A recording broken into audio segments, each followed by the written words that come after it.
السلام علیکم ورحمۃ اللہ وبرکاتہ۔ الحمدللہ رب العالمین والصلاة والسلام علی نبینا محمد صلی اللہ علیہ وآلہ وسلم تسلیما۔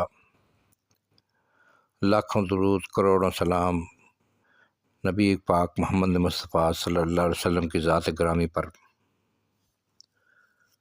سامعین کرام، سلسلہ سیرت النبی بیان ہے۔ آج کی جنگ ایران اور امریکہ اسرائیل کی جنگ کے تناظر میں غزوہ بدر بیان کروں گا انشاءاللہ۔ جنگ بدر، جس کو غزوہ بدر بھی کہتے ہیں، اس کا بیان ہے کہ غزوہ بدر اسلام کی بقا کے لیے لڑا گیا تھا۔ نبی پاک صلی اللہ علیہ وسلم نے اللہ سے دعا کی کہ یہ تھوڑے سے تیرے نام لیوا بندے اگر ختم کر دیے، مار دیے گئے، تو تیرا نام لیوا دنیا میں نہیں رہے گا۔ اور آج کے تناظر میں ایران اپنی بقا کی جنگ لڑ رہا ہے یا اسلام کے بقا کی جنگ لڑ رہا ہے، یہ فیصلہ آپ کر سکتے ہیں۔ ہجرت کے بعد سب سے بڑا معرکہ غزوہ بدر کا پیش آیا، جس میں ایک طرف 313 مسلمان تھے جو ہتھیاروں سے بھی پورے آراستہ نہ تھے، دوسری طرف 1000 قریش کی لوہے میں غرق فوج تھی۔ دنیا قیاس کر سکتی ہے کہ اس جنگ کا خاتمہ کس کے حق میں ہوتا، لیکن چونکہ یہ اسلام کی ہمیشہ کے لیے موت اور حیات کی گھڑی تھی، اس لیے کارساز قدرت نے اپنی عجیب و غریب نشانیوں سے حق کو فتح اور باطل کو شکست دی۔ چنانچہ معلوم ہوتا ہے کہ غزوہ بدر سے پہلے حضرت صلی اللہ علیہ وآلہ وسلم کو اس معرکہ کا نقشہ عالم رؤیا میں خواب میں دکھایا گیا تھا، اور اس میں کفار کی تعداد بہت کم دکھائی گئی تھی، جو ان کی ذلت اور شکست کی طرف اشارہ تھا۔ مسلمانوں نے جب یہ خواب سنا تو ان کی ہمت ہوئی۔ اگر عالم رؤیا میں یعنی خواب میں کفار کی کثرت دکھائی جاتی تو مسلمانوں کے حوصلے پہلے سے ہی پست ہو جاتے۔ چنانچہ قرآن مجید نے اس کی تصریح اس طرح کر دی۔ سورۃ انفال میں ترجمہ ہے: خدا کے احسان کو یاد کرو جب وہ تجھ کو تیرے خواب میں ان کافروں کو تھوڑا دکھا رہا تھا۔ اگر تم کو زیادہ کر کے دکھاتا تو تم ہمت ہار دیتے اور لڑائی کے بارے میں آپس میں اختلاف کرتے، لیکن خدا نے بچا لیا۔ بے شک خدا سینوں کے راز جانتا ہے۔ مسلمانوں کا کافروں کی نظر میں اور کافروں کا مسلمانوں کی نظر میں کم کر کے دکھانا خواب میں۔ اس معرکہ میں کافروں کی تعداد مسلمانوں سے تگنی تھی۔ ایسی حالت میں مسلمانوں کا بد دل ہونا لازمی تھا۔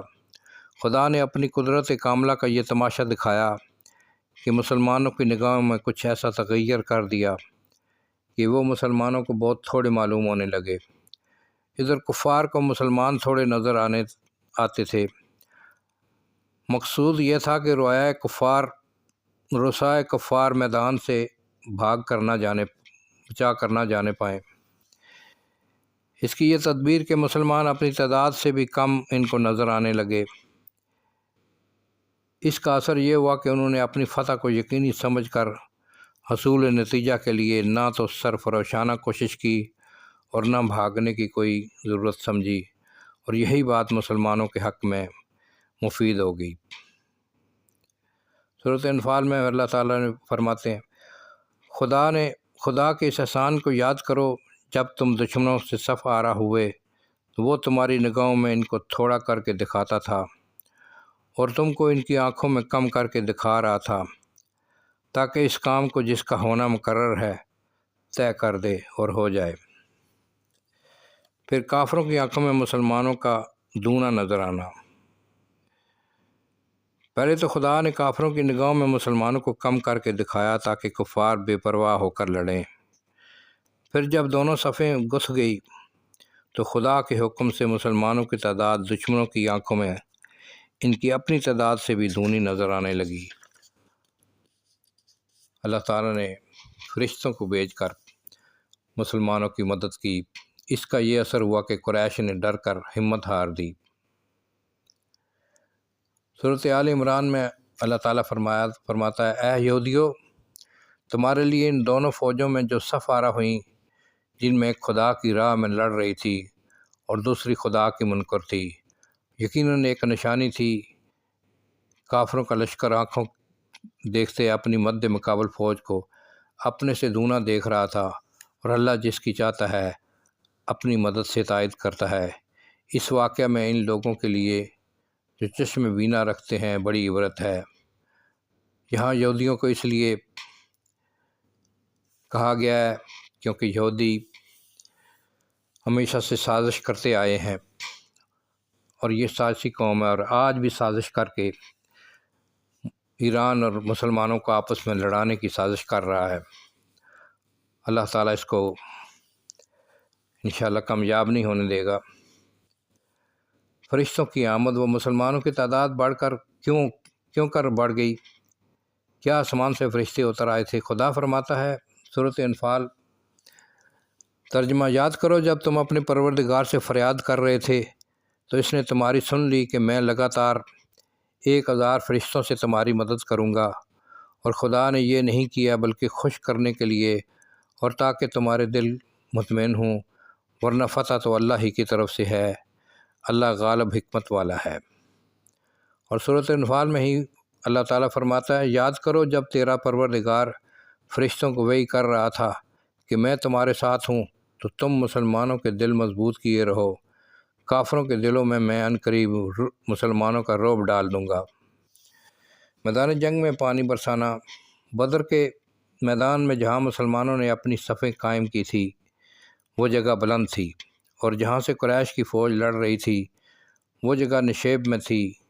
اللہ تعالیٰ نے کفار کی شکست کا ایک ظاہری سبب یہ پیدا کر دیا کہ عین اس وقت میدان جنگ میں موسلا دھار بارش برسا دی، پانی برسایا، جس نے ادھر تو مسلمانوں کی طرف گرد و غبار بٹھا کر ان کے پاؤں جما دیے، اور ادھر کافروں کی طرف پانی کا ریلا بہا کر ان کو زمین پر قدم رکھنا مشکل ہو گیا۔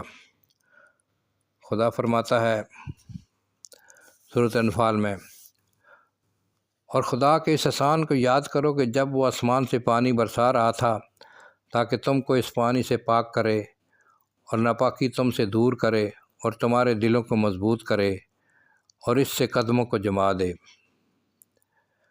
اللہ اکبر۔ لڑائیوں میں نیند کا طاری ہونا۔ مرکہ جنگ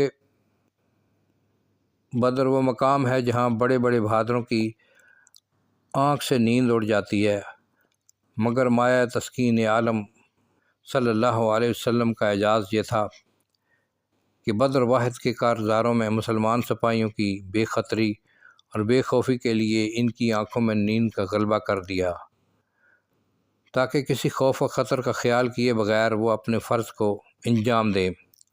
چنانچہ احسان جتاتا ہے اللہ تعالیٰ سورۃ انفال، یاد کرو جب خدا اپنی طرف سے تمہاری بے خوفی کے لیے تم پر اونگ طاری کر رہا تھا، نیند کا غلبہ کر رہا تھا۔ اور پھر خدا فرماتا ہے، پھر خدا نے غم کے بعد بے خوفی کے لیے تم پر نیند اتاری جو ایک گروہ پر چھا رہی تھی، اور دوسرا گروہ تھا جس کو اپنی جان کی فکر غم میں ڈالی تھی۔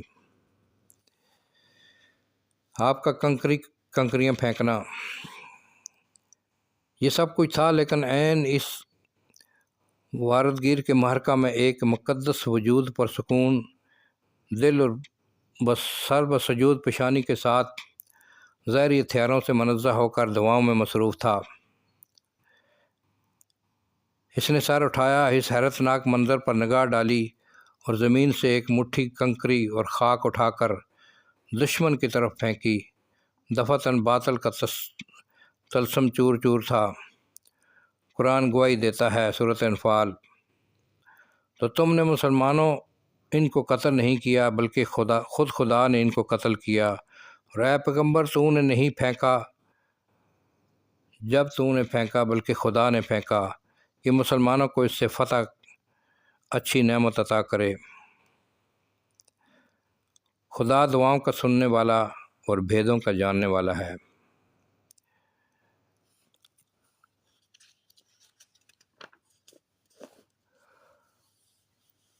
غزوہ بدر میں سے دو میں سے ایک کا وعدہ پڑ چکے ہیں کہ بدر کے مرکہ سے پہلے قریش کا ایک تجارتی قافلہ مال و اسباب سے لدا شام سے مکہ جا رہا تھا، اور ادھر سے قریش کی فوج بڑے ساز و سامان کے ساتھ مسلمانوں سے لڑنے کو نکلی تھی۔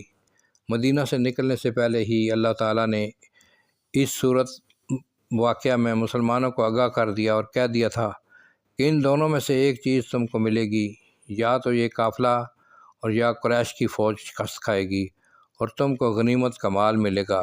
چنانچہ یہ صورت واقعہ بھی درست نکلی اور وعدہ بھی پورا ہوا۔